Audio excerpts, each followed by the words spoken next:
यो चाहिँ भिडियो थियो मेरो सन्डेको। सो त्यतिखेर चाहिँ मेरो एडिट गर्नले सँग मिलेको थिएन र गाइस हामी चाहिँ फेरि यता भिडियो सुट गर्नको लागि हामी जाँदैछौँ। सो हाम्रो चाहिँ बहुतै साथीहरू पनि छन् र यता दाजुभाइ पनि छन्।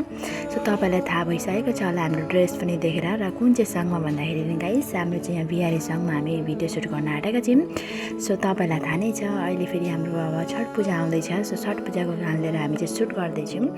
सो फेरि यति घाम चर्किरहेको थियो नभन्नु न। सो फेरि हाम्रो चाहिँ थियो मर्निङ र नाइटको सुट थियो। घाममा चाहिँ म चाहिँ एकदमै खप्न सक्दिनँ। सो मैले साइडमा एकछिन भए पनि छाता ओढ्छु भनेर आएँ। र गाइस मलाई चाहिँ यो साडीमा चाहिँ कस्तो देखेको छ र मलाई यस्तो साडी लगायो भने चाहिँ अब टाउकोमा ढाक्नु पर्ने रहेछ बिहारी टाइपमा चाहिँ। र मलाई चाहिँ एकदम बिहारी बिहारी जस्तो फिल पनि लागिरहेको थियो। फेरि हाम्रो यता मर्निङ र नाइटको थियो गाइस सुट चाहिँ। सो फेरि हाम्रो यता मर्निङको पनि सकिसकेर हाम्रो चाहिँ फेरि यता नाइटको आइसकेको छ। र ड्रेस चाहिँ हामीले चेन्ज पनि गरिसकेका छौँ गाइस।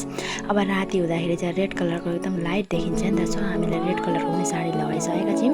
हाम्रो चाहिँ फेरि यता सुट पनि सुरु भइसक्यो। यो भिडियो पनि छिट्टै आउनेछ गाइस सो युट्युबमा। सो तपाईँलाई पनि म लिङ्क सेयर गर्नेछु र लाइक कमेन्ट पनि सेयर गरिदिनु पनि होला तपाईँहरू। बाई बाई गाइस, फेरि नेक्स्ट भिडियोमा तपाईँहरूसँग भेट्दैछु।